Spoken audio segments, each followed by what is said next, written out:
I'm going to show you how to scan film, in this case 120 film, color negative C41 process with a normal DSLR, in this case a Nikon D800, using just the camera, a macro lens, the 4x5 Logan A7 Slim Edge light pad, and I just took this little cardstock and I cut a 6x6 frame out of it. You can do the same thing with 35mm, 620, 220, 4x5 just fits right on here. And I put a piece of glass on top of it to hold it down, non-reflective framing glass.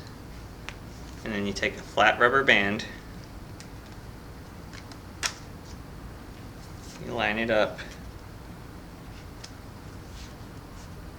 make sure not to get on the little feet, or else it'll sit unevenly and give you a crooked photo. You have about this much room on either side, because take your film upside down,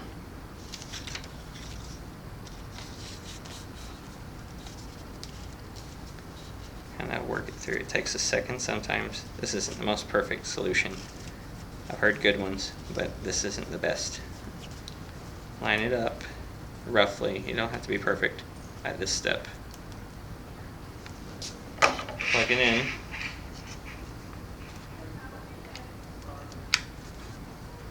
Turn it on. Put it under the camera. You should have, for this, white gloves, but my hands are really dry, so I'm not making any fingerprints. You also, before you get started, you need a level, and you need to be careful to put it on the right spot of the camera where it's perfectly flat. You can also use one of those little spirit levels that go into the hot shoe of the camera. You do this to make sure everything is level, because if you don't, your picture will be distorted. The copy stand, which I'll link on the video, to similar copy stands, is will keep it straight in a certain way and predictable. And if you look, you'll notice that I've made marks for different types of film and different cameras that I've used for this method. And this one, the 105mm Tamron 2.8 macro, seems to work very well, and it's on manual focus, and it works well for any of the types of film. I use a 50mm Nikon lens for 8x10 film. That takes a larger light table, and you have to leave room for correcting distortion, because there's a bit of distortion on that lens.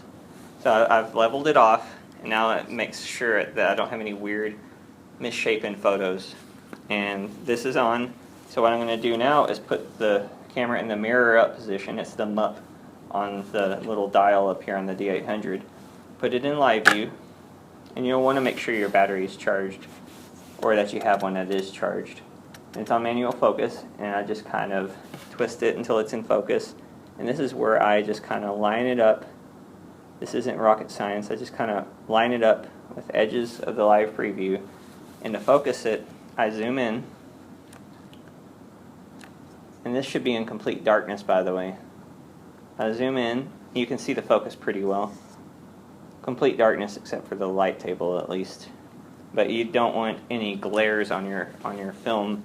I recently scanned some and forgot to turn off a computer screen, and it was a big pain to try to fix everything, and I'm lucky I didn't have to just redo all of it. So during that little explanation, I've already set it up to scan, and this takes longer than slapping it in a film carrier and putting on a scanner. But what's going to be great is if I set it on f8 for everything, and f8's the sharpest f-stop for almost any lens, even the cheapest to the most expensive. f8 is kind of your perfect range.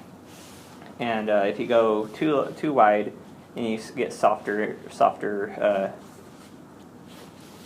images. And if you go to any more depth of field than that, a smaller f-stop, then it just, there's diffraction and it's not as sharp. So this is the sharpest it gets on almost any lens, and it works out pretty well for this one. And you have to experiment when you first get this, because what I did is I just handheld it and then turned this on and just leaned in to see where my focus was. And you'll have to do a lot of fine-tuning, like focus and move it down and focus and move it up. But you'll find it, and I might fine-tune this but to get a little bit closer. But for now, this works just right. A square negative will be probably about 16 megapixels, 14 to 16 megapixels, and that's more than enough to make a nice big print. And the shutter speed, you can look on here and see that if it's, I usually just kind of see if it says it's if it's exposed well. I'm dialed right in the middle here at 1/20th of a second. Just line up. You can see here, if you can't see, then just wildly overexpose your image until you can see the paper surrounding it, the cardstock, and line that up.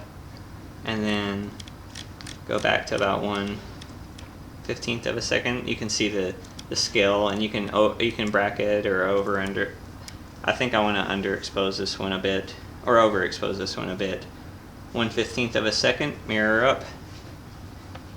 Some photos are easier to check than others. You would just move it around until you see the borders of the photo line up. And in the bottom of this, you can see the border of the photo. So the bottom here is lined up. Then you zoom in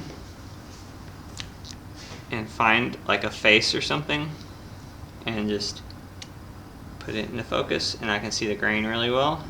And now that's set. And use your release cable, don't be like me.